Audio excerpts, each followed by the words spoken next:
Bonjour à tous, j'espère que vous allez bien. On se retrouve aujourd'hui avec une nouvelle vidéo et c'est un update lecture. Voilà, ça fait un petit moment que je vous en avais pas fait. Vous verrez, j'ai pas mal de livres à vous présenter depuis la dernière fois. On a du fantastique, on a de la science-fiction, contemporain.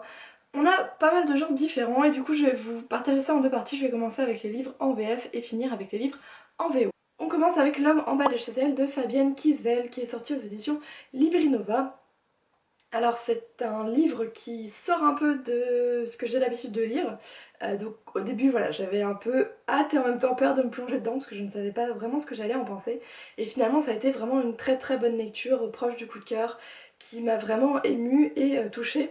Donc on fait la rencontre de Marie qui est une infirmière, qui vit un peu pour son travail, pour aider les autres. Et un soir d'hiver, voilà, ça fait plusieurs mois qu'elle rentre chez elle et qu'elle découvre un SDF qui dort dans la cour de son immeuble. Et bah, comme toutes les autres personnes, elle n'a jamais, lui a jamais parlé, etc. Mais un soir d'hiver particulièrement froid, elle sort de chez elle et va lui proposer une soupe. Elle va rencontrer un homme qui est très cynique et qui la rembarre un peu à chaque fois qu'elle essaye de l'aider. Mais petit à petit, il va se nouer quelque chose entre les deux personnages et elle va découvrir les secrets, ce qu'il se cache derrière cet homme, ce qu'il a pu vivre et ce qui l'a amené à vivre dans la rue. Alors, le roman est très poignant de réalisme, très touchant. Il balance entre ce qui se passe en France dans la réalité et ce qui se passe en Afrique, à la guerre en Afrique. Voilà, donc on est sans cesse entre les deux, ce qui nous permet vraiment de donner un rythme au roman, puisque à chaque fois qu'on revient dans le passé, on a envie de savoir comment les choses arrivent, avoir des explications, et à chaque fois qu'on est dans le présent, on a aussi envie de voir les choses avancer, de voir les deux personnages évoluer, et voilà.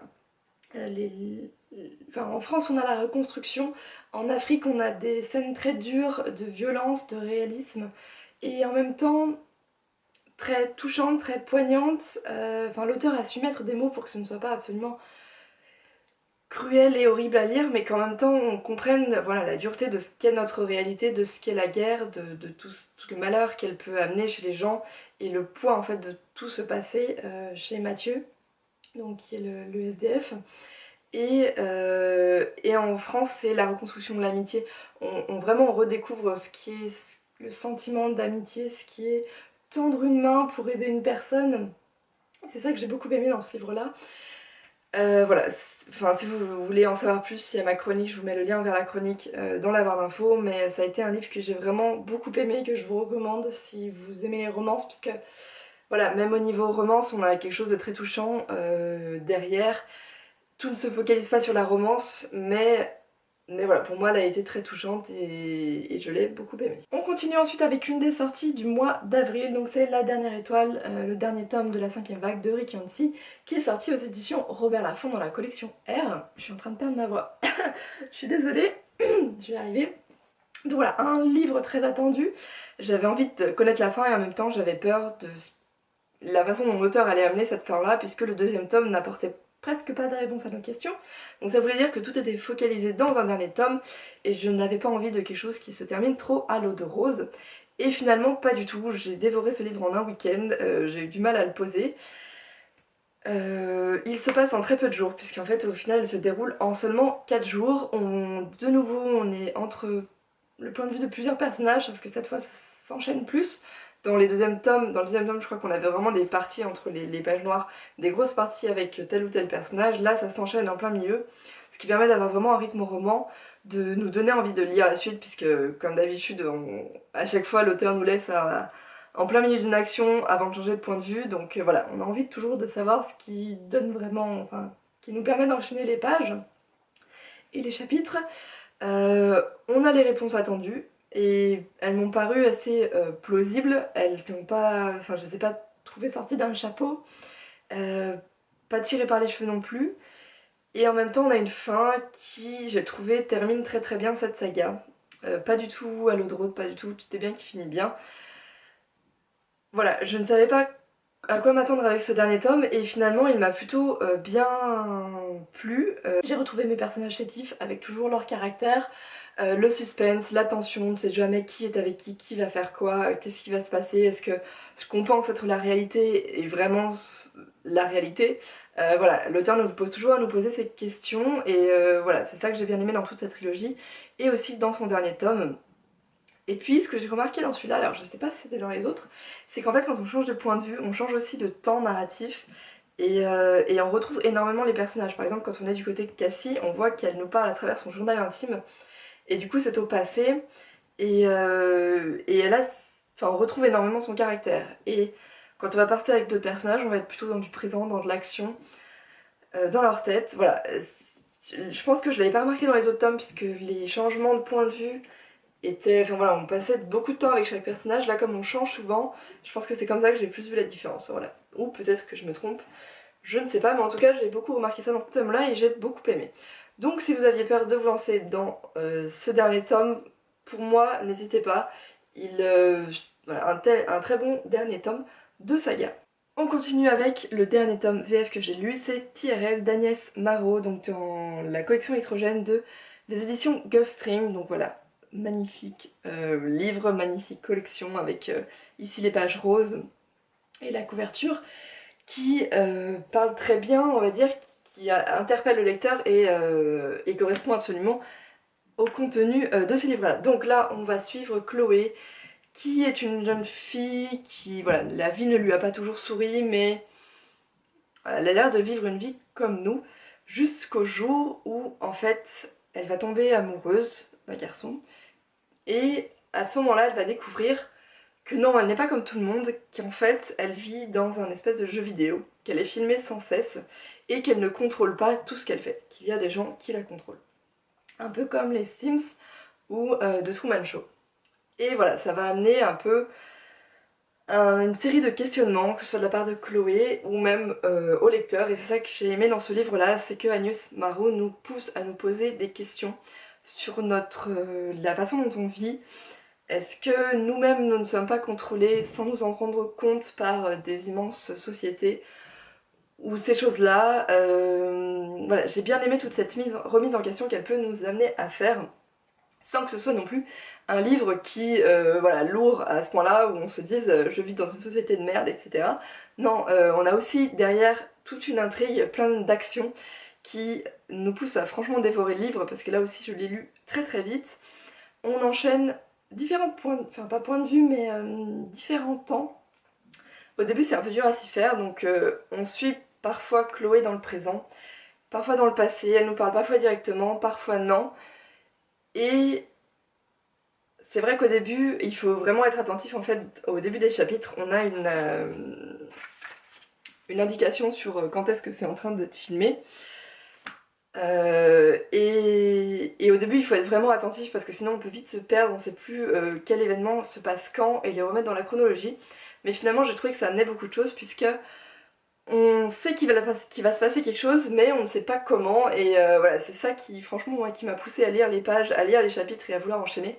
Puisque à chaque fois on avait un petit aperçu de ce qui allait se passer là, puis là, mais on savait pas encore comment et on avait vraiment envie de savoir pourquoi, comment les personnages en étaient arrivés à faire ces décisions-là et en étaient arrivés à ces actions-là. Là-dedans on a aussi deux grandes entités qui se détachent. On a les personnages du jeu vidéo représentés un peu par Chloé qui remettent en question la vie qu'ils peuvent avoir, la vie que ceux qui les contrôlent peuvent avoir, et de l'autre côté on a les humains qui eux sont ceux qui contrôlent, qui ont un peu les yeux on va dire, enfin des œillères devant eux et qui, bien qu'ils comprennent la remise en question que Chloé peut leur amener, vont parfois agir comme je pense un peu notre société actuelle, c'est-à-dire mettre un peu leur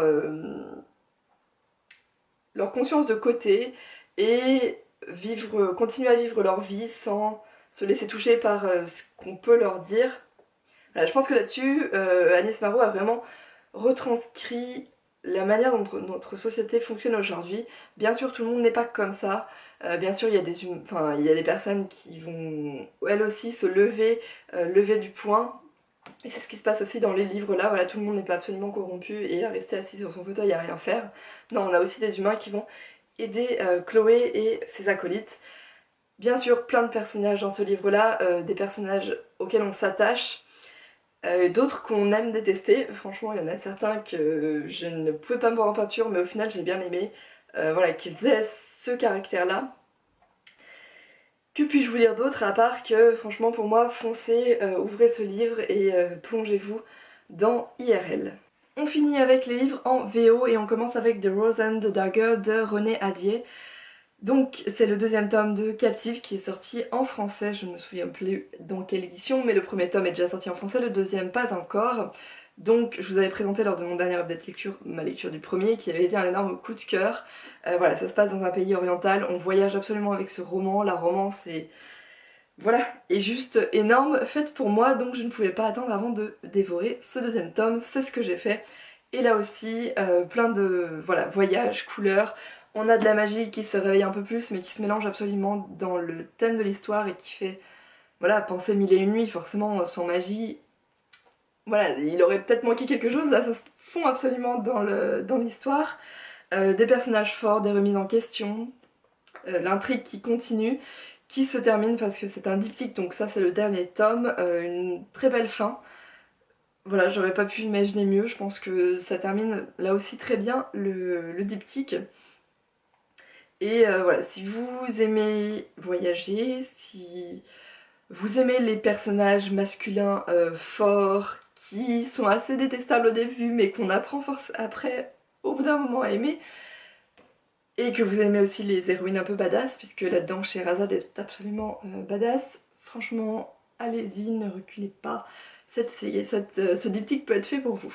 Et on termine avec mon amour de ce mois-ci, c'est A Court of Mist and Fury de Sarah J Maas, donc le deuxième tome de sa saga A Court of Thorns and Roses. Et voilà, un énorme coup de cœur. Le premier tome j'avais déjà beaucoup aimé, mais en fait quand j'ai lu ce deuxième, je me rends compte que celui-ci, j'arrive même plus à parler, est encore meilleur et vraiment pour ce coup-là un coup de cœur. C'est un petit pavé mais il se lit absolument très bien. J'ai même aimé prendre mon temps pour le lire et ne pas le dévorer en 2 jours puisqu'au final j'ai lu en une semaine et voilà, ça m'a permis de vraiment plonger dans le roman. On a de l'émotion, on a, voilà, franchement, enfin, pour moi l'auteur a vraiment su nous faire ressentir ce que ces personnages ressentent. Elle prend au début un choix euh, qui, qui vient, enfin j'ai l'impression qu'elle a fait un demi-tour quasiment complet par rapport au premier tome. Et au début je me suis dit ah non, pourquoi? Enfin ça aurait pu repousser la plupart des lecteurs, le choix qu'elle a pu faire, mais finalement, vis-à-vis du personnage principal, de ce qu'elle peut ressentir, c'était juste le meilleur choix qu'elle a pu faire. Et voilà, elle encore des personnages forts, une intrigue qui se met peu à peu en place, puisque ce tome-là, on va dire qu'il y a peut-être un peu moins d'action dans le premier, même si le premier il n'y en avait pas énormément. C'est pas un tome d'action en fait, je pense que c'est plutôt une saga où on est plus dans la psychologie des personnages, la découverte du monde, la découverte, voilà, parce que là on va être avec des fées. Dans le premier tome, donc on suivait Feyre, qui est une jeune femme qui vit un peu dans la pauvreté et qui un jour va tuer ce qu'elle pense être un animal mais qui est en fait une fée, et du coup les fées vont venir la chercher et lui demander de réparer son erreur et d'aller vivre avec eux. Alors que bien sûr la société humaine ne déteste les fées et pense que les horribles choses à leur sujet. Donc voilà, on a toute cette mythologie des fées qui est reprise par l'auteur, très bien reprise. On sent qu'il y a tout un poids de passé derrière, qu'il y a beaucoup de choses encore à explorer. Dans le prochain tome, ce tome-là s'arrête sur un cliffhanger, contrairement au premier. Et, enfin un cliffhanger aussi, un petit peu, enfin quelque chose qui nous donne envie de lire le prochain, sauf que la suite ne sort que dans 1 an. Donc autant vous dire que l'attente va être très longue, que j'espère ne pas oublier trop de choses. Du coup peut-être que je me replongerai dans la lecture. Mais franchement, enfin, si vous lisez en anglais, je vous recommande ces 2 premiers tomes. Les livres, les droits ont été achetés par la Martinière Jeunesse. Je remercie d'ailleurs Jessica pour cette petite information. Donc franchement, quand il sortira en français, n'hésitez pas, plongez dedans, ce livre pourrait vraiment vous plaire. Voilà, c'en est tout pour cette update lecture, j'espère qu'il vous aura plu. N'hésitez pas à me dire si vous aussi vous avez lu certains des livres que je vous ai présentés. Ou si vous en avez lu d'autres et que vous avez envie d'en discuter, ce serait avec grand plaisir. Sur ce, je vous souhaite de très bonnes lectures, une très bonne semaine et à très bientôt.